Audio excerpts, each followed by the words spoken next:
Assalomu alaykum. O'tgan safar sizga bir jumboq tashlab ketgandim, esimda. Ana endi bugun o'sha jumboqni birgalikda yechamiz.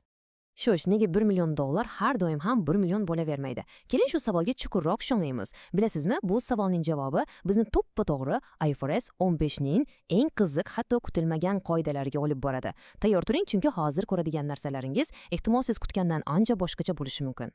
Tasavvur qiling, sizga tanlov berilyapti. Hozir 10 ming dollar olasizmi yoki 2 yildan keyinmi? O'ylab ham o'tirmaysiz, to'g'rimi? Albatta hozirgisini tanlaysiz. Chunki bugungi pulning qadri u boshqacha. Uni hoziroq qilib ishga solishingiz, aylantirishingiz mumkin. Maliyada bu narsa pulning vaqt qiymati deyiladi. Oddiy, lekin o'ta muhim qoida. Mana shu oddiy qoida bor-ku, IFRS 15 uchun juda muhim. Agar siz mahsulotni bugun berib, pulini 1 yildan keyin oladigan bo'lsangiz, standart sizga shunchaki sotuvchi deb qaramaydi. Yo'q, sizni bankir deb hisoblaydi. Nega deysizmi? Chunki siz mohiyatan mijozingizga kredit beryapsiz. Keling, buni bir misolda ko'rsak yanada tushunarli bo'ladi. Aytaylik, Rostgo'y mashinalar degan kompaniya bor. Ular mijozga katta bir uskuna sotishdi. Eng qizig'i shundaki, uskuna bugun yetkazib berildi, ammo puli 2 yildan keyin to'lanadi. Shartnomada yozilgan narx aniq, roppa-rosa 1 million dollar. Lekin esingizda bo'lsin, bu pul 2 yildan keyin keladi. Xo'sh, endi asosiy savol. Kompaniya bugungi hisobotiga tushum sifatida qancha yozishi kerak? O'sha 1 millionni to'liq yozaveradimi? Javob qat'iy yo'q. 1 millionni yozish mutlaqo noto'g'ri bo'ladi. Nima qilishimiz kerak? Biz o'sha kelajakdagi 1 millionni bugungi kunga olib kelishimiz kerak. Buni diskontlash deyiladi. Ya'ni uning hozirgi real qiymatini aniqlashimiz kerak. Chunki o'sha millionning ichida uskunaning narxidan tashqari siz mijozga bergan 2 yillik qarz uchun foiz ham yashirinib yotibdi. Mana hisob-kitobdan keyin nima bo'lishini ko'ring. Bizning 1 million dollarimiz ikkita alohida qismga bo'linib ketdi. Taxminan 826 ming dollar bugungi haqiqiy tushum, ya'ni sotuvning o'zi. Qolgan 174 ming dollarichi bu keyingi 2 yil davomida asta-sekin sotuvdan tushum sifatida emas, balki foiz daromadi sifatida qayd etiladi. Ko'ryapsizmi farqini? Bu kompaniyaning haqiqiy moliyaviy ahvolini ko'rsatish uchun juda muhim narsa. Xo'p, moliyalashtirish masalasi tushunarli bo'ldi. Endi keling vaziyatni sal murakkablashtiramiz. Nima bo'ladi agar bitimda umuman pul bo'lmasa? Tasavvur qiling, to'lov pul bilan emas, boshqa narsa bilan qilinmoqda. Unda narxni qanday aniqlaymiz? Bunday holatni Daniyor va Sardor misolida ko'rib chiqamiz. Daniyor bir binoni sotyapti, lekin evaziga Sardordan pul olmayapti. Uning o'rniga Sardorning kompaniyasidan aksiyalar olyapti. Mana shuni biz nomoddiy to'lov deymiz. Demak, to'lovimiz 1000 ta aksiya. Lekin hammamiz yaxshi bilamiz, aksiyalarning narxi bir joyda turmaydi. U doim o'zgarib turadi. Ana shu narsa biz uchun yangi bir jumboqni keltirib chiqaradi.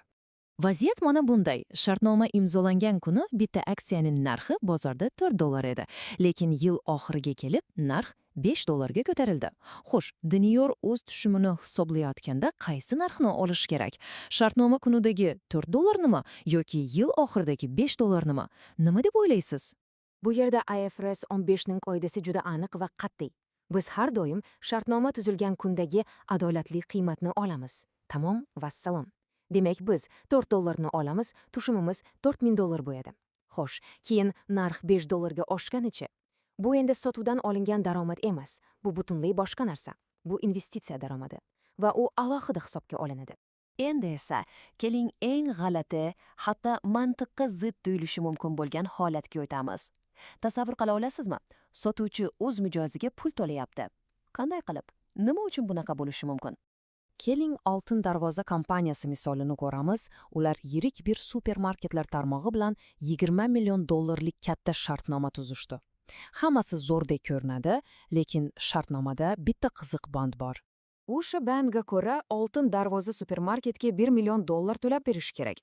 Sabab qilib esa javonlarni yangi mahsulotga moslashtirish degan bahona ko'rsatilgan. Xo'sh, buxgalteriya uchun bu 1 million nima? Marketing xarajatimi yoki umuman boshqa narsami? IFRS 15 bu vaziyatga juda oddiy yondashadi. U aytadiki, agar supermarket o'sha 1 million evaziga Oltin darvozaga aniq bir xizmat ko'rsatmayotgan bo'lsa, masalan, alohida reklama qilib bermasa, unda bu pul xarajat emas, bu yashirin chegirma. Shunchaki narxni kamaytirishning bir usuli. Natijada nima bo'ladi? Oltin darvoza 20 millionlik savdo qilgan bo'lsa ham, hisobotida tushumni atagi 19 million deb ko'rsatadi. Qarang, qanchalik muhim. Demak, ko'rib turganingizdek, bitim narxi shartnomada yozilgan raqamdan ancha murakkab bo'lishi mumkin. Vaqt o'tishi, to'lovning pulda bo'lmasligi, hatto mijozga pul to'lash, bularning hammasi haqiqiy narxga ta'sir qiladi.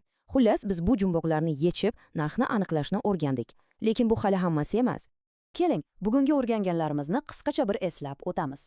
Biz pulning vaqt qiymatini hisobga oldik, nomoddiy to'lovlarni to'g'ri baholadik va hatto yashirin chegirmalarni ham topa oldik.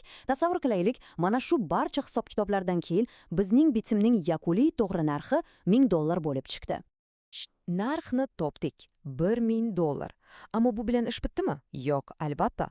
Chunki biz mijozga bitta emas, 3 ta narsa sotyapmiz. Aytaylik, telefon, quloqchin va 1 yillik internet. Mijoz kassaga jami $1000 to'ladi. Endi savol tug'iladi. O'sha $1000 bu 3 ta narsa o'rtasida qanday qilib adolatli taqsimlash kerak?